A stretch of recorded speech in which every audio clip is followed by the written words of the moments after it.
না বড়বাবু আর মদ খাবো নি, প্লিজ আমাকে ক্ষমা করে দাও। এই মদ আমাদের দিতে হবে, মদ আমাদের দিতে হবে রেশন দোকানি। মদ কেন পাবো না আমরা রেশন দোকানি? যত গিন্নি কোথায় গেছিস তুই? গিন্নি বেরিয়ে আসছিস?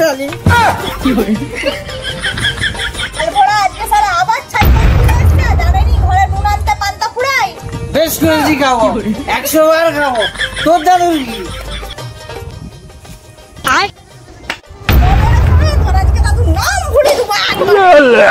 বেশ করবো, আমাদের খাবো। তবে তুই আমাকে মারবি, আজকে তোকেই 12টা বাজিয়ে দেবো।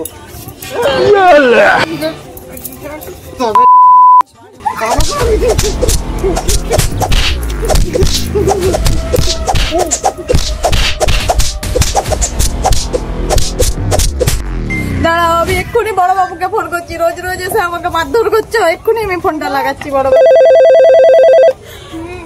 হ্যালো বড় বাবু, আপনি তাড়াতাড়ি আসুন, আমার বড় বাবুকে রোজ মারধর করছে মদ খেয়ে এসে। তুই বড় বাবুকে ফোন কর, আসলাম মেজো বাবুকে ফোন কর, আমার কিছু করতে পারবে না। দেখ তোর বড় বাবুকে দেখ, বড় বাবুর হয়ে দেখাচ্ছে আমাকে।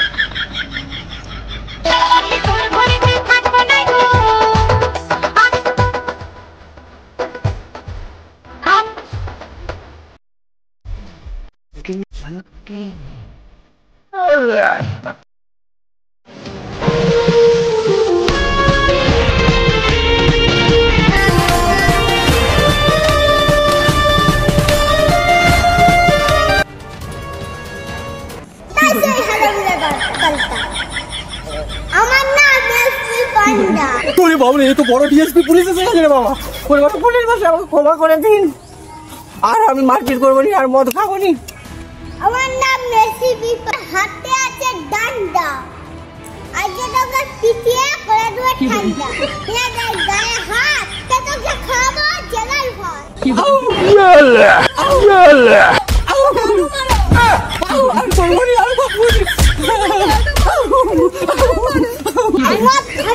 না বড় বাবু আর মদ খাবো নি, প্লিজ আমাকে ক্ষমা করে দাও। বড় বাবু প্লিজ। আমি থানায় নিয়ে যাবো।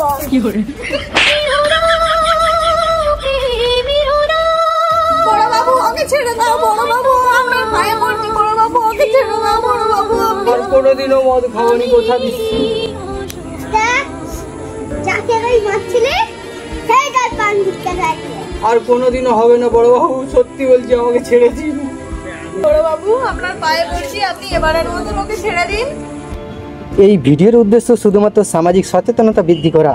মদ্যপ অবস্থায় স্ত্রী বা পরিবার কারোর উপর অত্যাচার, শারীরিক বা মানসিক নির্যাতন ভারতীয় দণ্ডবিধি আইন অনুযায়ী গুরুতর অপরাধ। এই ধরনের কাজের জন্য আইন অনুযায়ী জেল ও জরিমানা হতে পারে। দয়া করে মদ্যপান করে সহিংসতা বা অপরাধমূলক আচরণ থেকে বিরত থাকুন। আইনকে সম্মান করুন, পরিবারকে ভালোবাসুন। ধন্যবাদ, দেখা হবে পরের ভিডিওতে। ভালো থাকবেন, সুস্থ থাকবেন।